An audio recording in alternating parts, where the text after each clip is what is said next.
Welcome to Ask Cardboard, our weekend look at tabletop games. Check out our complete board gaming coverage at cardboard.arstechnica.com. How do you follow the most popular board game ever made in a world where three separate versions of Smurfs Monopoly exist? Pandemic Legacy Season 1 PLS1 isn't the biggest selling game of all time, but it has topped the popularity charts at Board Game Geek since it was released. It's as close to universally loved as it's possible to get in this contrarian world. But because this is a legacy game, with permanent changes made to the board and to characters during play, you can only play 24 times before you arrive at the end of the story, and that's only if your terrible wins advance you through the story's months more quickly. The game was released more than 2 years ago now, and the growing legions of board gamers have been baying for more ever since. Enter Pandemic Legacy Season 2, the second in an apparent trilogy about the lives and loves of globe-trotting supermedics battling to save the world from a frustratingly incurable disease. It's greater in some ways than the original, though less good in others.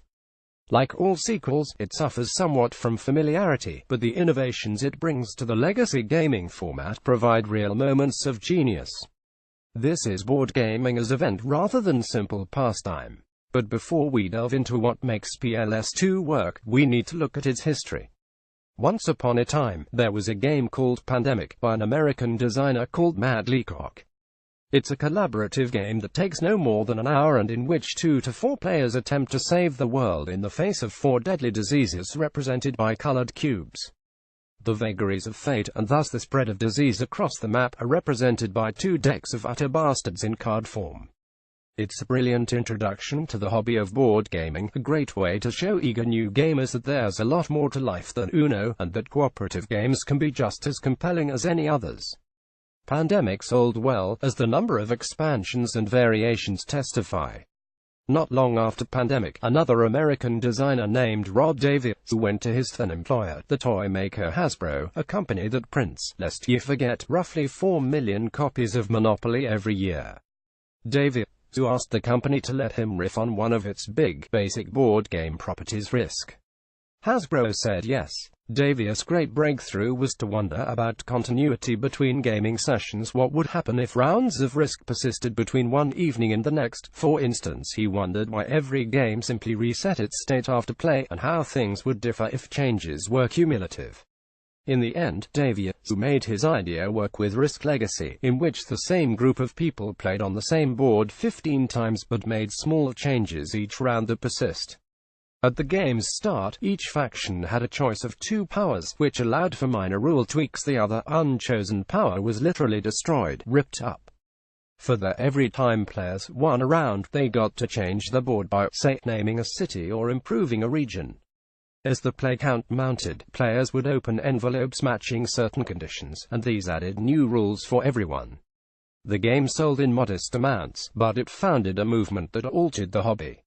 That movement really took off when Davies and Leacock got in touch and worked on bringing the same legacy treatment to Pandemic. Without giving too much away, PLS1 absolutely deserves to be considered the best game of all time. Its trick is to take Pandemic's solid mechanics, a web of 48 interconnected cities which keep getting infected and occasionally burst out in epidemics, spawning ominous plastic cubes that players need to scrub even as they collect cards to research cures for each disease. Each player takes on the role of a scientist, a field medic, a dispatcher, or a quarantine specialist, each of whom has a special power. It's a tight game that rewards careful use of your limited actions and resources.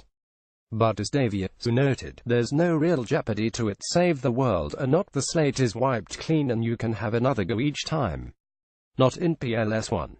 With the very first game, players familiar with the original had their breath taken away by a subtle, game-changing difference, a consequence that informs every single other game they will play.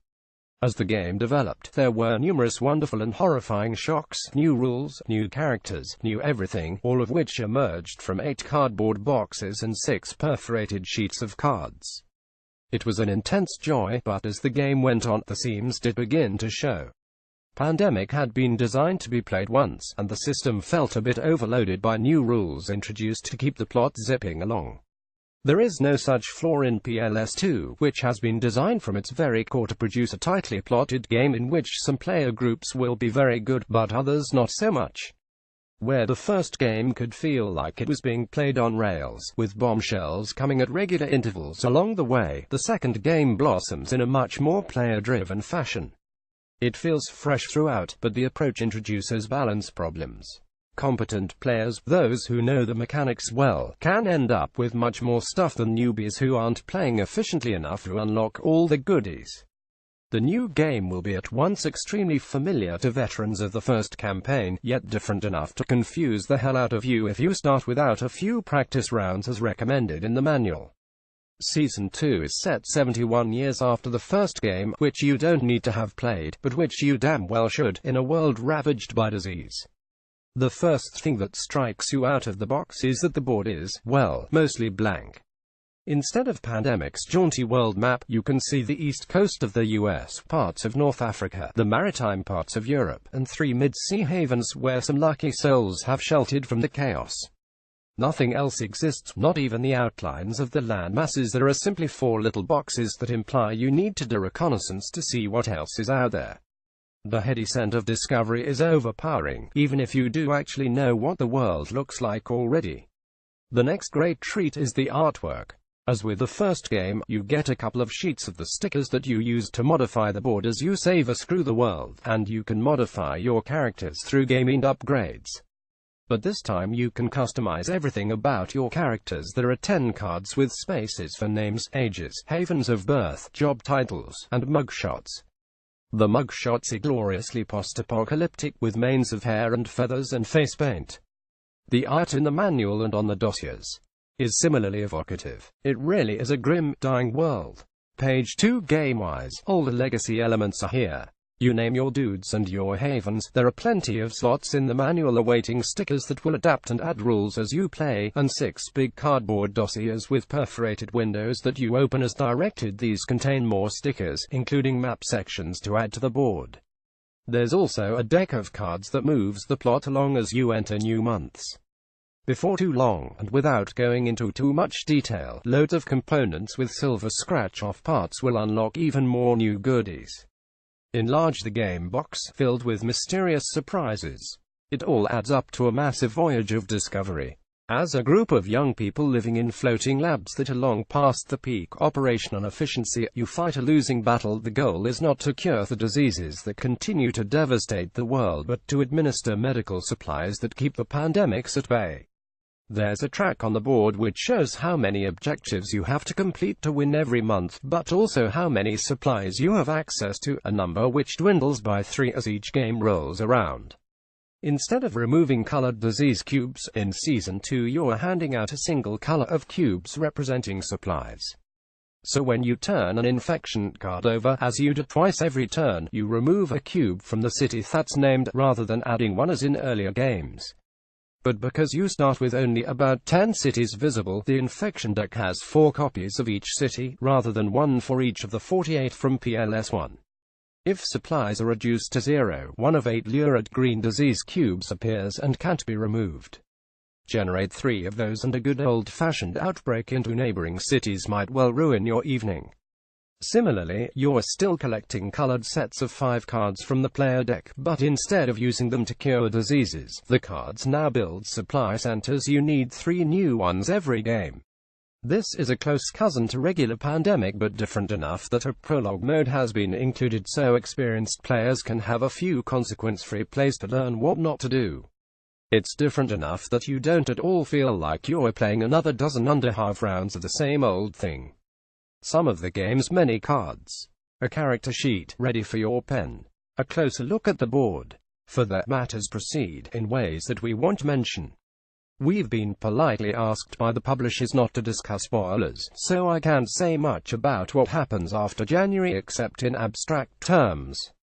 There are plenty of twists and turns, and the various recon mechanics which let you explore the rest of the world are incredibly satisfying.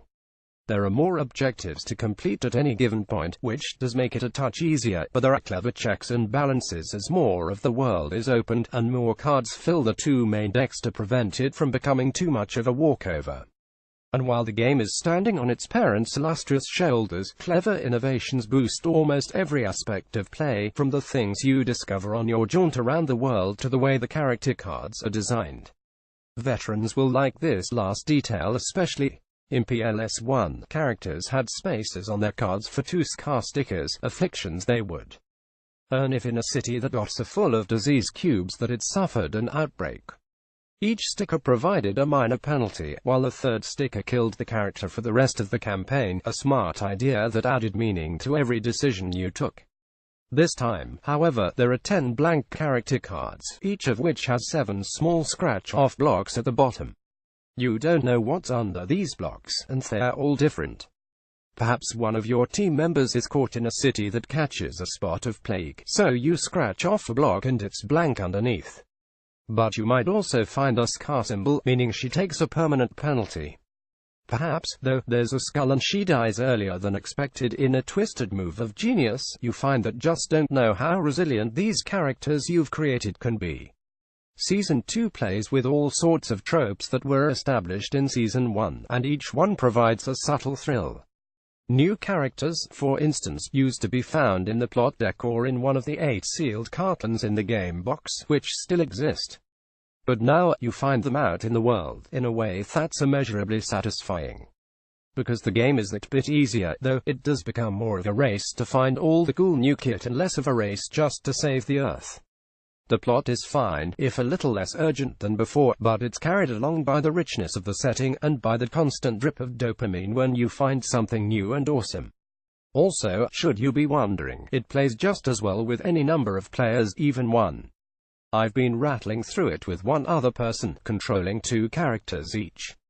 Of course, the same pandemic wrinkles are still there. Nothing can help you if the shuffling gods send you a glut of epidemic cards or a plague keeps hitting the wrong cities, and you can't change that feeling of despair when you lose by drawing the one card in the deck you didn't want to see. And once again, there's not much by way of replayability when you finish the game. Though how many games do you own that you've played many more than 15 to 20 rounds of anyway? For fastidious gamers, there's less need to keep the components pristine, allowing you the guilty pleasure of riffling all your cards.